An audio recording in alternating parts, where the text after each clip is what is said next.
দেশের প্রতি প্রেম ভালোবাসা নিয়ে মহান মুক্তিযুদ্ধে অংশগ্রহণ করাটা আমার বাবার পক্ষে যতটাই সহজ ছিল না কেন, তার চেয়ে কঠিন হয়ে পড়ে দেশ স্বাধীন হওয়ার পরে নিজেকে মুক্তিযোদ্ধা হিসেবে প্রমাণ করার। সঙ্গের সাথী যারা ছিলেন সবাই মুক্তিযোদ্ধা হিসেবে স্বীকৃতি পেলেন না শুধু আমার বাবা, হয়তো অজানা কোনো এক কারণে। আর এই মুক্তিযোদ্ধাদের তালিকা নিয়ে অনেক প্রশ্ন আসে, অনেক রাজাকার, অনেক আলবদর, অনেক ভুয়া মুক্তিযোদ্ধা এই তালিকায় তাদের নাম।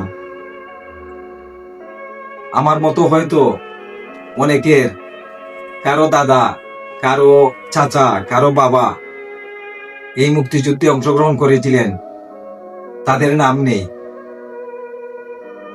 মনে অনেক কষ্ট দুঃখ নিয়ে আপনাদের কাছে এই কথাটা শেয়ার করলাম, মনে কিছু নেবেন না। আজ 16ই ডিসেম্বর, মহান বিজয় দিবস। আমি স্মরণ করি জাতির শ্রেষ্ঠ সন্তানদের, যাদের আত্মত্যাগের বিনিময়ে আমাদের এই আজকের বাংলাদেশ, এই স্বাধীন দেশ। আল্লাহ হাফেজ।